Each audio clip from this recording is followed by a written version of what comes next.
Limit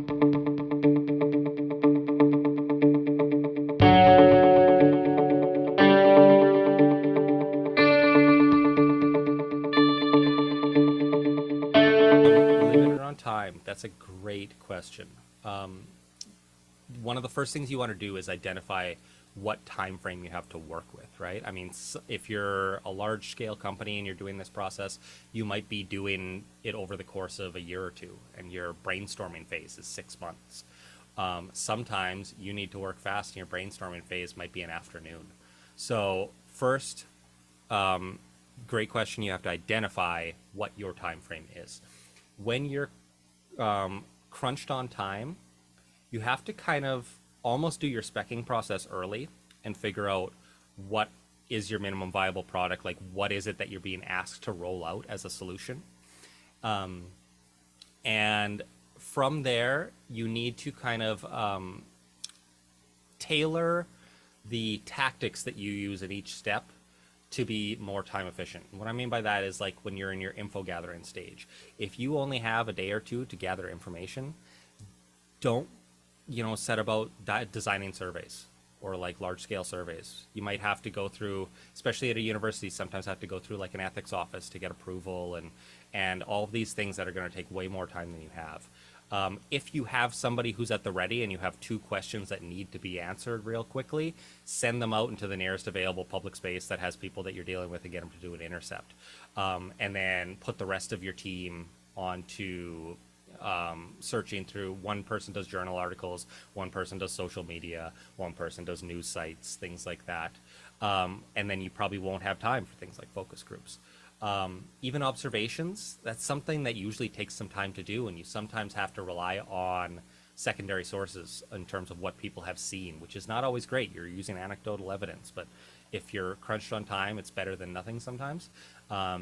What you might be able to do is come back after on the second iteration and do some of those things that you didn't have time for in the first. But some of the most important things that you definitely don't want to leave out is like that straightforward literature review. Before you go into, dealing with these solution or designing a solution for something, you want to know as much as you possibly can about your topic area. You want to make yourself an expert in as small a time as possible, and whichever venue is able to do that for you, take that one. When it comes to the defining phase, like creating insights, user personas, things like that, you can spend a ton of time on that creating really detailed users, and it will give you a lot more helpful insight into the solutions that you're designing. But you can also waste a lot of time doing that, getting caught up in creating these fictional people and tooling around with their lives and, playing an ad hoc game of The Sims. What you really need to do is just figure out, who are my main audiences? What's important to them? What are they trying to achieve? And distilling down to those core facts. Brainstorming phases, if you have a very short time period, maybe go into it with a couple of exercises in mind that you are going to for sure do. Like maybe you're going to go in and say, okay, we're going to have 3 tables for brainstorming, and each of them is going to run Scamper on 3 different ideas. And afterwards, we're going to come and all the pages that everybody's written down, we're going to compile them together and we'll spec them all together. So yeah, it's really about identifying what your key outcomes you think have to be at the beginning, which is tough because as I said, the question is likely to change halfway through the process. But be quick to pivot and quick to sort of adopt things that you think are working for you really quickly. Sometimes I'll do these workshops in charrettes that are like an afternoon or a day. And the whole idea is to force you into a situation where you're not going to be able to do everything that you want to do in the allotted time, and that you don't have enough time to think about the things you want to think about. So sometimes by putting an artificial time constraint on yourself, you're going to force yourself into a situation where you have to essentially kill your darlings and figure out what's the perfect solution for you.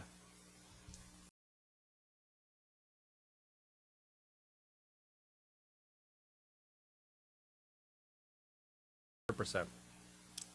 It's a really open source idea. There's no like patent or copyright to this stuff. It's just a way of thinking and going about the problem. Um, I've done this in things like creating recycling signage and marketing campaigns. We've had students go through and designing business cases for solar installations or renewable energy installations. You can go about doing this for designing public policy and figuring out, what kind of municipal policy for rolling out an organics program or even like neighborhood planning is going to go really well with the people who are living in those areas. It's really, really open to interpretation and different applications. The key is just identifying who are you designing for. It's a people-centered approach. So if you're really looking at whatever my problem is, the people at the end of it, I need to understand them and what they need to do.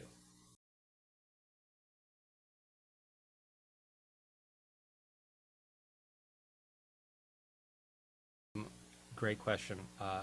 Strong specifications at that spec step are really important, and being very honest about them. Especially like when it comes to cost,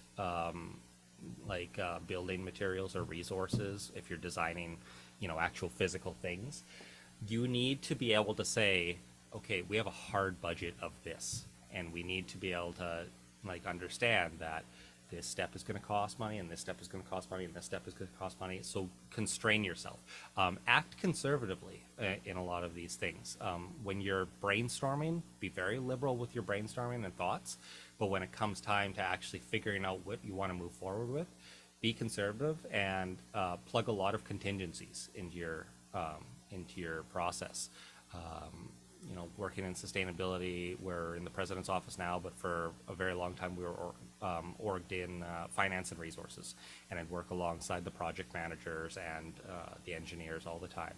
And all you have to do is look at the process of, building a new multi-story academic building and realizing how quickly the price inflates, from 10 million to 30 million, just because you didn't take a couple things into consideration. So being conservative in your thinking is going to be really practical, and being very, very honest about what your end requirements, your end specifications are going to be, what needs to be there for it to be successful. I used to have an XKCD comic in here about every time somebody sets forward on a multi-stage, multi-year process, and the very first conversation that happens is, okay, should we use Helvetica or Times New Roman? And that's me every single time. I mean, I come in with a very design, artistic focused brain, and I'm so obsessed with the visuals on something, and I have to shut that down really early because it's often not helpful.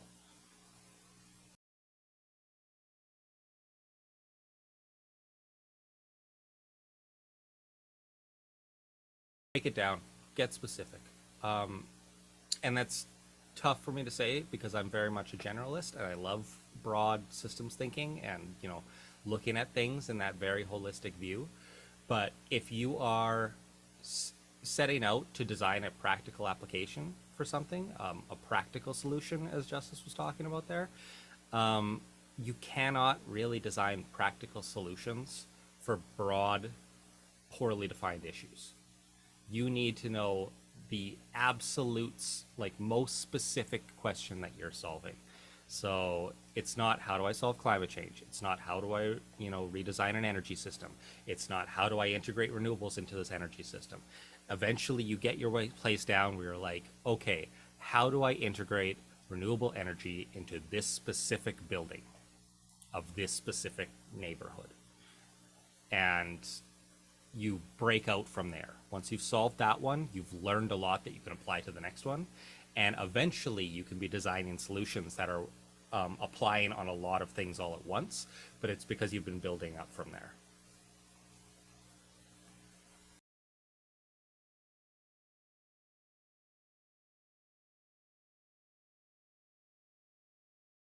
Um, 100%.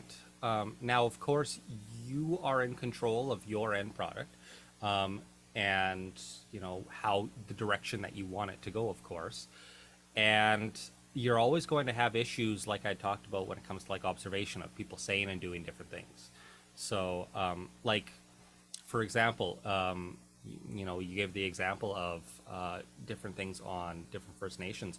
I had an environmental assessment prof in my master's who would talk, who in our section on duty to consult, gave us all of the textbook definition. We went through the federal laws, the provincial regulations on duty to consult and everything, and how it's very important. And then he told us stories about how he would spend sometimes 2 years doing site visits with elders and never once found the culturally important plants that they said were in the area that was being developed on. And how that comes to a head in terms of, okay, we want to believe you, but we've also spent 2 years and we haven't found this and we need evidence to do it, and finding that balance there. So absolutely involve the people in the process, because you need to be able to fully empathize with them. But it also helps that you bring in an outsider's perspective to be able to look at some of the things that your intended audience is probably, blinded against themselves. This is a quick tag on that. It really places an important on the person at the root of this to make sure that you're checking your own biases, because at the end of the day, you're kind of deciding, where the buck stops. And if you're not being aware of what your own blinders are, then it's gonna come back to bite you afterwards.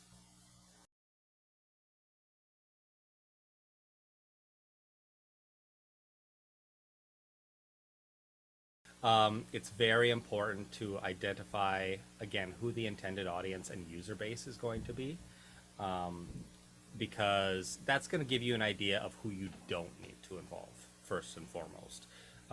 That's all. It's a good place to start forward and saying, okay, well, we don't need to ask these people because they're not our intended users. They're going to have nothing to do with this at the end of the day, if like by our own standards. So you can keep, you pare it down in that perspective. It also depends on the scope of your project too, because sometimes you're getting specific, but you're also already tied to a broad scope. We were doing a planning exercise for, looking at the next 30 years of sustainable development on the university in terms of infrastructure.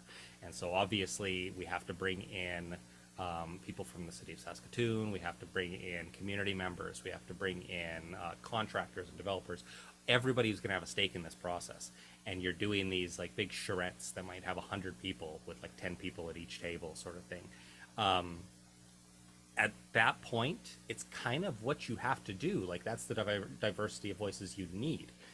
But at the end of that charrette, when everybody goes home and you're taking all those papers in, that's where somebody has crowdsourced the brainstorming for you, and you spec out their ideas and you say, okay, well, this group got really, really focused on this, and it's important, but I don't think we can put all our eggs in this basket, because based on all of our other information gathering, all the other people we've talked to, it might be an edge case. So that diversity is coming in real handy. Again, it just comes down to being able to objectively look at what you've got and pare it down to what you believe your key question is. A group like that, as a brain that's working from all different perspectives, and each table in that room is maybe a different chunk of the brain going, like, I'm the artistic side, and I'm the analytical side, and I'm the cautious side, and yeah, it's doing that work for you. So you just have to be able to kind of organize it afterwards. Project side of things, in working with university students, I remind them, like, this is a great opportunity to establish who you are in a group project. Oftentimes we get kind of nervous about working with a bunch of people and we don't want to, get up and say something. But following a framework like this means that if you're the disagreeable one in the group, if you're the one who loves to play devil's advocate, you have an extremely important role, because you're going to be checking every idea that comes through the door and kind of running it through, your specking process. If you're the person who like hates small talk, great. You're the person who shuts down erroneous or irrelevant conversations. You're the person who brings everybody back onto focus. Like, whatever your style of group work is and whatever way you like to interact with people in a work setting, there's always a place for it in this framework. And you just have to be honest about it and say, hey, guys, I'm not really a people person, but I can do this really well. So just let me do that part. Not taking up your entire afternoon and evening here. We'll let you go, but we really appreciate you coming in as always. I feel like all of us have some like really great ideas and strategies to take away here. And it's, again, incredibly applicable to everything that we do. So we really appreciate your expertise here. Thank you so much. The latter chunk of the presentation that I cut off there is actually, I would encourage everybody to look into the topic of community-based social marketing if you aren't already aware of it. cbsm.ca is an easy place to get it. But I add that into the presentation because it goes through a lot of the very specific strategies and tactics that you can use once you start to identify like what your solution is. How do you actually enact it? And yeah, if there's opportunity in the future, I'd be happy to come back and dig further into that, and we can start getting more into the nitty gritty of what happens when you're actually putting things into practice. I think we'd love to see a Matt Wolsfeld part 3 here soon. So yeah, thanks so much, Matt. That was really helpful, and there's a lot of good, useful information that can help anyone, whether it's like in school or in the workplace or wherever they're taking that knowledge with them. So awesome. Well, thanks a lot, guys. It was great to be here. Awesome. Thanks, Matt. Thanks so much. Thank you. Take care. Bye.